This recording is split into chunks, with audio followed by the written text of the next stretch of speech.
यत्राधिकृत्य गायत्री वर्णयते धर्म विस्त्रः वृत्रासुर वधोपेत तद भागवतमिष्यते. સ્કંદ પુરાણમાં ભાગવતજીની વ્યાખ્યા આવી, જેનો પ્રારંભ ગાયત્રીથી થયો હોય. યત્રાધિકૃત્ય ગાયત્રી વર્ણયતે ધર્મ વિસ્તરઃ, જેમાં વિસ્તારથી ધર્મનું વર્ણન હોય. વૃત્રાસુર વધોપેત, જેમાં વૃત્રાસુરના વધની કથા આવતી હોય. તદ ભાગવતમિષ્યતે, એ ભાગવતજી. આ ભાગવતજી તો અદ્ભુત ગ્રંથ છે. કૃષ્ણના પ્રત્યેક જીવનના પહેલુઓને વર્ણી લેતું કોઈ ગ્રંથ હોય તો આ ભાગવત છે. માનો ભગવાનના નામની વેબસાઇટ છે કૃષ્ણના નામ. જો આધુનિક શબ્દમાં કહું, અહીંયા જેમ જેમ તમે ખોલતા જશો એક પછી આ આપણા ગુજરાતી કવિ કૃષ્ણ દવે કેટલી સુંદર વાત કરી. કાનજીની વેબસાઇટ એટલી મોરપીછ.com, વાસલડી.com, વૃંદાવન આખું. મારા કાનજીની વેબસાઇટ એટલી વિશાળ, એમાં કયા કયા નામ હું રાખું? કે પ્રભુના નામની વેબસાઇટ બનાવવી છે. વાસલડી.com, મોરપીછ.com, વૃંદાવન આખું. મારા કાનજીની વેબસાઇટ એટલી વિશાળ, એમાં કયા કયા નામ હું રાખું? ધારો કે મીરાબાઈ.com રાખીએ તો રાધા રિસાય એનું શું? ધારો કે મીરાબાઈ.com રાખીએ તો રાધા રિસાય એનું શું? વિરહી ગોપીનું ગીત એન્ટર કરીએ પછી ફ્લોપી ભીંજાય એનું શું? પ્રેમની હાર્ડ ડિસ્કમાં નવી નવી વાનગી કોને રાખું ને કોને ચાખું?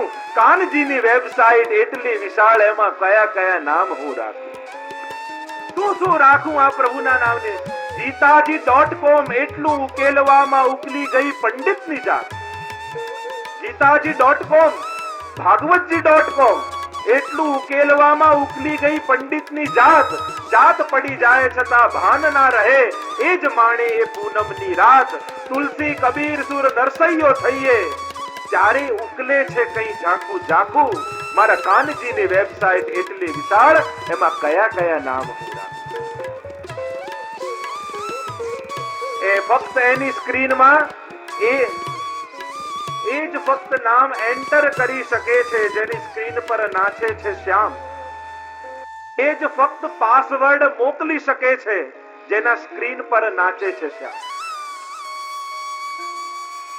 અરે એને શું વાયરસ ભૂસી શકવાના જેના ચીરપુરી આપે ઘનશ્યામ? એને શું વાયરસ ભૂસી શકવાના જેના ચીરપુરી આપે ઘનશ્યામ?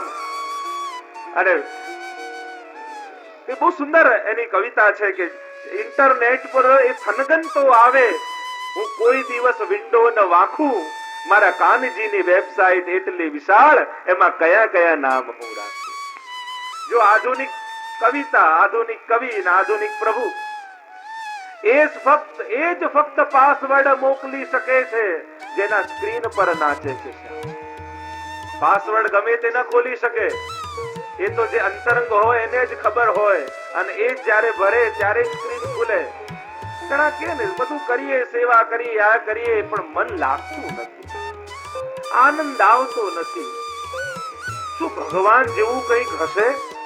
ઘણાને તો એમાંય શંકા છે કે આ બધું કરીએ તો ખરા, ફક્ત એટલા માટે જ નાસ્તિક નથી થયો કારણ કે ભગવાન હશે તો કોકથી કામ લાગશે. સાહિત્યકારે સુંદર કહ્યું કે ફક્ત એટલા માટે જ નાસ્તિક નથી થયો કે કોકથી હશે તો કામ લાગશે.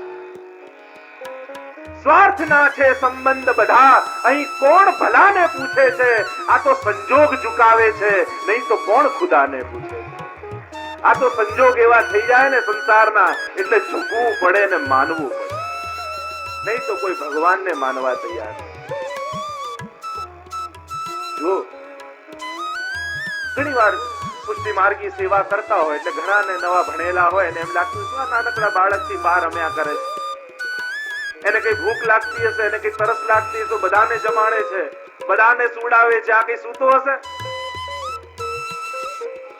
જો એક નાનકડું બાળક જન્મ્યું હોય ને, હજી મહિનાનું હોય, અને બાના ખોળામાં સૂતું હોય, અને બા એ નાના છોકરા જોડે વાતો કરતા હોય, એટલે પડોસણ બાજુમાંથી આવે અને પડોશી આવે એટલે બાજુમાં બેઠા એટલે બા વાત કરે, આ તો એટલો બધો બોલકણો, બસ આને આખો દિવસ વાત કરવા જોઈએ, બોલ બોલ જ કર્યા કરે. અને પેલી પાડોશણને થાય હમણાં મહિનાનું બાળકને બોલે છે, મહિનાનું તો થયું છે, ક્યાં વાત કરે. પણ એ બાળક બોલે છે, સાંભળવા માટે બા બનવું પડે. એમ ઠાકોરજી પણ બોલે છે, માંગે છે, પીએ છે, પોઢે છે, પણ એ સમજવા માટે વૈષ્ણવ બનવું પડે. જ્યારે એ સ્થાન પર આવી, એ શ્રદ્ધાની જગ્યાએ બેસી અને ઠાકોરજી આગળ બેસો, એ બાના આસન પર બેસીને જ્યારે બેસો, ત્યારે નાનકડા લાલન હસે પણ છે, બોલે પણ છે. ચમત્કાર તો બહુ સાધારણ શબ્દ કહીશ, પણ નિજ અનુભવ કહું કે વૈષ્ણવના અનુભવ કહું, પ્રભુ તો પ્રગટ જ બિરાજે. આપણે જડ છીએ કે સુકોમલ પ્રભુ પણ જડ લાગે. તો બધો જ અનુભવ, બધા જ પ્રકારના અનુભવ કરાવે જ છે પ્રભુ. શ્રદ્ધા લઈને બેસો તો એ પરમાત્માનો અનુભવ થાય. એ પુષ્ટાવેલા પ્રભુ જ્યારે આપણા ઘરે બિરાજતા હોય તો એમને ભૂખ પણ લાગે, તરસ પણ લાગે, પોઢી પણ જાય, બધા જ અનુભવ કરાવે. તો આ ભાગવતજી એવો અલૌકિક ગ્રંથ છે. ભગવાનના લીલા, સ્વરૂપ, નામ, ધામ બધાને ઉદ્ઘાટિત કરી જીવની અંદર પ્રસ્થાપિત કરે છે. 5 ફલ ભાગવતજીના બતાવવામાં આવ્યા. આપણને એમ થાય, અને માણસની વૃત્તિ છે કે ફલ જુએ તો ઝાડ પર ચડે. આપણે પહેલા એમ પૂછીએ, ભાગવત સાંભળીએ તો ખરા, પણ એનાથી મળશે શું? તો શાસ્ત્રોએ 5 ફલ બતાવ્યા. ભાગવતજીનું પહેલું ફળ નિસંશયતા, સર્વ સંશયોમાંથી મુક્તિ. જે ભાગવતજીનું શ્રવણ કરે, જીવનમાંથી બધા સંશય મટી જાય. આ પ્રભુ કઈ રીતે દુનિયા બનાવે છે, કઈ રીતે સંસારનું સંચાલન કરે છે, આ લીલા પ્રભુએ કેમ કરી, કેમ જીવ બનાવ્યા, કેમ સંસાર બનાવ્યા,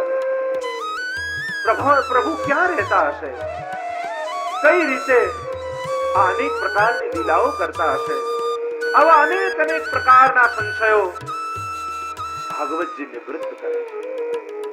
એક વસ્તુ યાદ રાખજો, સંશયનું સમાધાન એ ઉત્તર નથી. કારણ કે જે તમને જવાબ મળ્યો એ જવાબમાંથી બીજો પ્રશ્ન જાગે.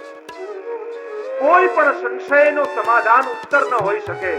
સંશયનું સમાધાન શ્રદ્ધા છે. એ ગુરુના વચન ઉપર શ્રદ્ધા બેસી જાય. મારા ગુરુએ કહ્યું છે, પ્રભુએ કહ્યું છે, મને શ્રદ્ધા છે એમના વચન.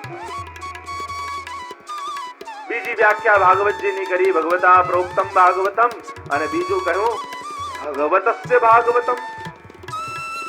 ષષ્ઠી તત્પુરુષની જો વ્યાખ્યા કરવા જાઓ તો ભગવાનનું એ ભાગવત.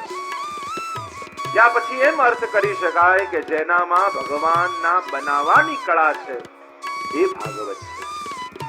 જે ભાગવત સાંભળે એ ભગવાનનો થાય. આપણે બધા પોતાના હૃદય ઉપર હાથ રાખીને પૂછીએ, આપણે કોના? કોઈ કહેશે હું મારા બિઝનેસનો, કોઈ કહેશે હું મારા પરિવારનો, કોઈ કહેશે હું મારા સ્વજનનો. આપણે કોના છીએ? પોતાની જાતને જ્યારે આપણે આ પ્રશ્ન કરીએ, હું કોણ? રામકૃષ્ણ પરમહંસ પાસે એક વ્યક્તિ આવ્યો અને કહ્યું કે મેં સાંભળ્યું છે કે તમારી જોડે સાક્ષાત માતાજી વાતો કરે છે, એટલો બધો તમને અનુભવ છે. અને એટલું બધું એ વ્યક્તિ જે આવ્યો હતો એને પોતાના ધનનું એટલું અભિમાન, અને કહ્યું કે એમ કરજો કે કાલે એ માતાજીને મારા ઘરે મોકલી દે, મારે એમને મળવું છે. એટલો બધો મદ. પરમહંસે કહ્યું ઠીક છે, એમ કર તું તારું એડ્રેસ મને આપ તો હું કાલે એમને મોકલી દઉં છું તારા ઘરે. અને પેલાએ પોતાના ઘરનું એડ્રેસ લખીને આપ્યું પરમહંસને. અને પરમહંસે કહ્યું કે મને તારું એડ્રેસ આપ, આ તો તારા ઘરનું એડ્રેસ છે એટલે હું મોકલી દઉં. એને તરત પોતાની ઓફિસનું એડ્રેસ લખી આપ્યું. પરમહંસે આ તો તારી ઓફિસનું એડ્રેસ છે, મને તારું એડ્રેસ લખીને આપ, હું કાલે મોકલી દઉં. એને ફેક્ટરીનું એડ્રેસ લખીને આપ્યું. કહ્યું આ તો તારી ફેક્ટરીનું એડ્રેસ છે, મને તારું એડ્રેસ આપ, તું કાલે મોકલી દઉં છું. અને પેલો ગુંચવાયો ને ચૂપ થઈ ગયો. ત્યારે પરમહંસે કહ્યું કે પહેલા તું તારું એડ્રેસ ગોત, પછી મારે નહીં મોકલવા પડે, એ આપમેળે તારી પાસે આવી જશે. તારું એડ્રેસ તો ગોત. આપણે કોના છીએ, કોના બનવાનું છે? What you have and what you are. તમારી પાસે શું છે તેનાથી તમે તમારો પરિચય આપો છો, પણ તમે શું છો એ નથી કહેતા. આપણી પાસે શું છે? આપણી પાસે કોઈ ડિગ્રી છે તો કે હું એન્જિનિયર છું, હું સીએ છું, હું બિઝનેસમેન છું, હું આનો ફાધર છું, હું આ કંપનીનો ડાયરેક્ટર છું. આપણી પાસે જે છે એનો પરિચય આપણે આપીએ છીએ. આપણે શું છીએ એનો પરિચય આપણને ખબર નથી હોતો, અને કોઈ કરાવે ને તો ગમતું નથી.